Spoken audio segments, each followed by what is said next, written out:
привет! И с вами снова рубрика про книги. И сегодня мы с вами говорим о книгах, которые были экранизированы.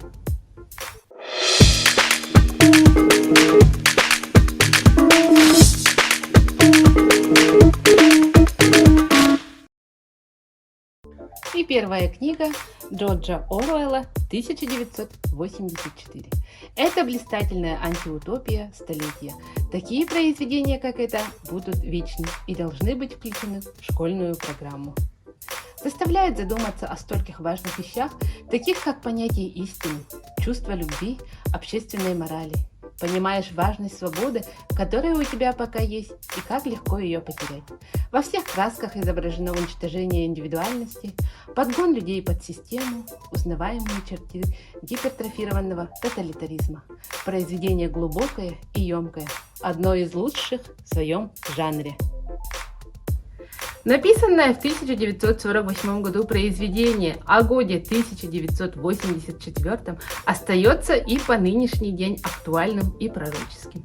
И не стоит забывать, что 1984 – это не конкретный образ социалистического тоталитаризма советского периода, а отпечаток любого возможного автократического общества.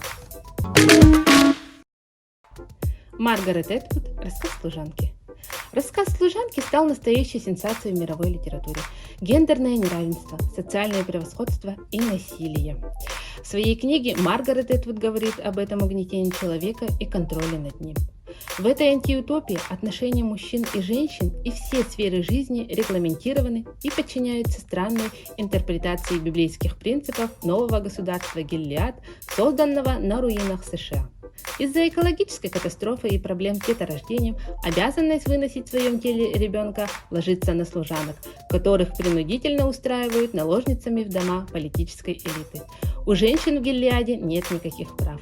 Они не могут пользоваться деньгами, зарабатывать, принимать независимые решения и даже выражать свое мнение. Маргарет Этвуд, букеровская лауреатка и создательного «Страшного мира» рассказ служанки, одинаково любима и читателями, и критиками, и заслуженного. И поэтому мы рекомендуем лучше читать ее книги в оригинале, чем смотреть сериал. Амелина Том. Токийская невеста. В романе «Токийская невеста» королева бестселлера Амелина Том рассказывает о том периоде своей жизни, когда она после окончания университета в Брюсселе отправилась в Японию, волшебную страну, где прошло ее раннее детство. Там она встретила прекрасного юношу, с которым провела чудесные дни, полные любви. Однако постепенно чары рассеялись, и героиня оказалась перед выбором – поселиться в сказочном замке, откуда нет выхода, или обрести свободу вместе с жестокой необходимостью сносить все удары судьбы в одиночку. Кевин Кван. Безумно богатые азиаты. Нигде в мире вы не найдете таких богатых людей, как китайцы, писал средневековый арабский путешественник Ибн Баттута. Эту фразу Кевин Кван использовал как эпиграф к своему международному бестселлеру. Итак, знакомьтесь, главная героиня Рэйчел Ву, американка китайского происхождения, молодой профессор, специалист по теории игр.